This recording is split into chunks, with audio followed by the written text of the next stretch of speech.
Sanders. Jose. Well, Tricia, he said he had AIDS and he wanted money, so he went in that market across the street with a syringe filled with blood, threatening to spread that disease. What he spread was fear throughout this neighborhood. Bill Ledgerwood has been running this bike shop in Northridge for 12 years, and he's been robbed before. But yesterday, he had the scare of his life. He says at first he thought the man who came here wanted to purchase a bike, but he says that wasn't the case. We got about in this position, he turned to me and he raised his hand like this, and when I looked at it, he had a syringe in it. And he said, well, the real reason I came in here today is I've got AIDS, and I'm really desperate, and you're going to help me or I'm going to give you AIDS. The 67-year-old store owner grabbed some bike wheels off the floor, threw them at the robber, and escaped out back. Meanwhile, the man tried unsuccessfully to get into this cash register before he gave up and fled the scene, taking that syringe with him. Bill says the man left his shop and ran down the sidewalk going in this direction. He said he thought about it for a while and decided he'd go after him. Now I began to get a little mad. I had a wrench in my hand, and I took out after him, and I thought, well, I'm going to part that guy's hair. But I got about 3 or 4 feet behind him, and he turned around, looked over his shoulder, and he saw me, and he took off running. The man was white, between 35 and 40, tall, with a medium build, stringy brown hair, and a mustache. After he left the bike shop, he spotted a man parking a car down the block. He threatened that man with a needle and then demanded money. The victim stated he didn't have any money. He backed away from the car, and the suspect jumped in the car and drove away. That stolen car was a 1983 two-door Mercury Capri. It was gray with a license number 1GTU668. That's how he got to this market for the final syringe robbery. He got $40 here. Bike store owner Bill Ledgerwood spoke for all the victims. All I could see was me with AIDS and all my family's finances going down the drain. Now, no one knows if the man really has AIDS, but when police find him, he'll be charged with robbery, grand theft auto, and assault with a deadly weapon. The deadly weapon being the syringe and the blood. Chris, Tricia? Jose, has this kind of thing happened before? In other parts of the country, yes. Here in the Southland, no. But police fear this may just be the first time. Trish? All right, thank you very much. By the way, stories like this always raise questions about transmission of the AIDS virus. Dr. Howard Torman has some answers. His report coming up a bit later on the broadcast. The man accused of bringing a 14-year-old Mexican girl to L.A. is facing 6 felony sex charges tonight. At first, investigators thought the girl was kidnapped and held as a sex slave, but that's all changing now. Action News is live on the scene at the Criminal Courts Building in downtown Los Angeles, and here's Bill Pounders. Bill? That's right. The suspect is Augustine Ramirez, and in the building behind me, he has just been charged with 6 counts of lewd conduct against a 14-year-old girl. Now, the charges could have been a lot worse, but the girl changed her story. As Ramirez was arriving to court for his arraignment, the district attorney's office was preparing the case against him for performing numerous sex acts on a 14-year-old girl. The girl had been taken from her mother in Mexico a month ago and was found just last week inside Ramirez's barbecue restaurant in Inglewood. The girl's brother made the discovery after coming to Los Angeles from Houston with few leads and a mission to find his sister. I can sleep, I can eat.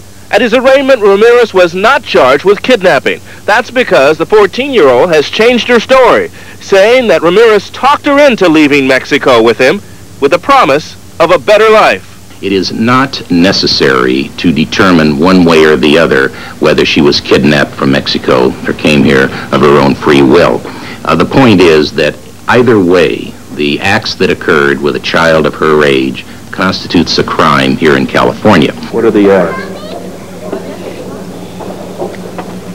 The acts in this case are sexual intercourse. Another bizarre twist to this story. The authorities say that Ramirez actually knew the 14-year-old girl before he brought her over here from Mexico. That's because they say Ramirez actually went with the girl's older sister at one time. Chris, Trish?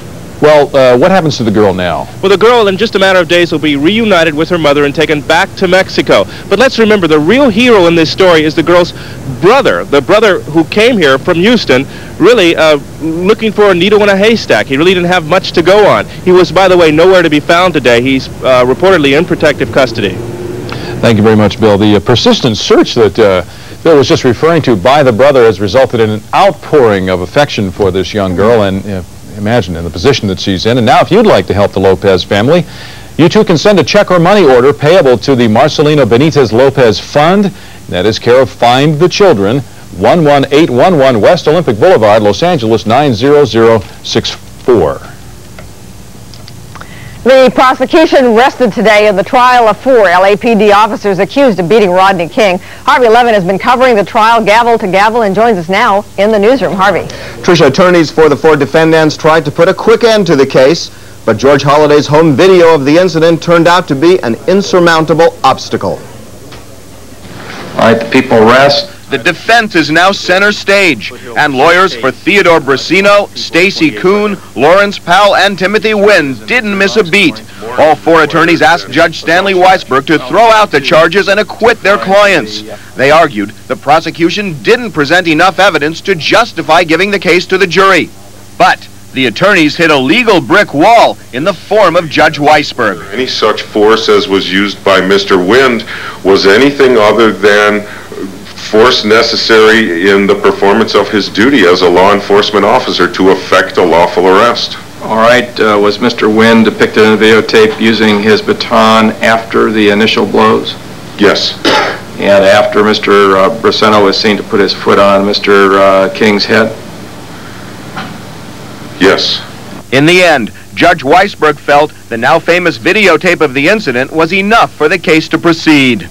Based upon a review of the evidence presented, and specifically a review of the videotape evidence that has been introduced, the court finds that there was presented by the prosecution sufficient evidence to support a conviction on appeal as to each charge, as to each defendant, and therefore the motions to acquit as to each defendant are denied.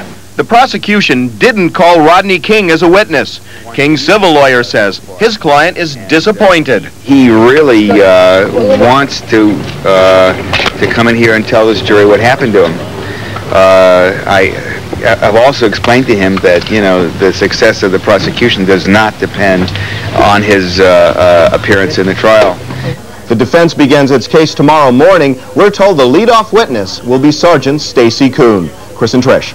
Harvey, the fact that Judge Weisberg rejected defense motions to dismiss is not surprising.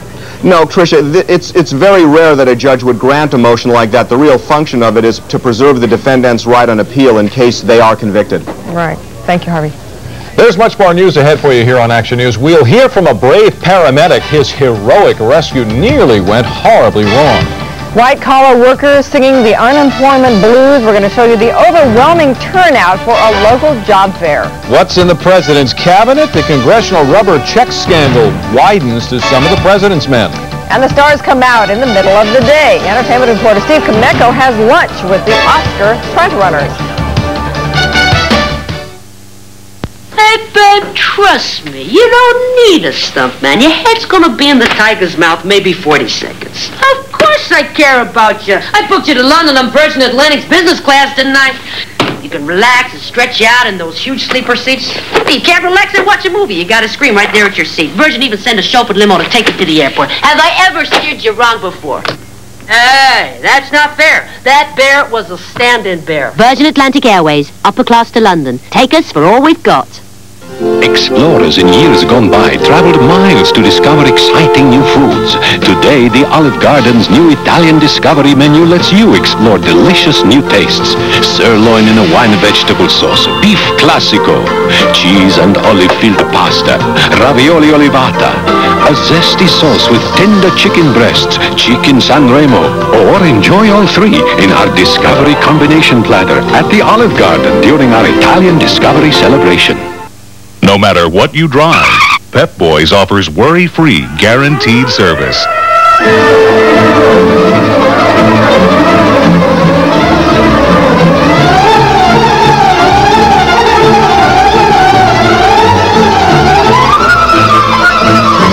worry-free, guaranteed service 7 days a week. It's Pep Boys. Pick up your 44-page March catalog at the store today. 92 Mercury Tracer, one small family sedan that thinks big. With more interior room than Civic, Prism, or Corolla. And now more value with a special package featuring air conditioning and automatic transmission at no charge on Tracer with package 576R. Mercury Tracer, the small sedan that's big on value. No charge air, no charge automatic, and no time to waste. Now get $500 cash back on 92 Tracer. Looks as though the peace dividend is going to cost the Southland a lot of money. A new study out today says L.A. County could lose hundreds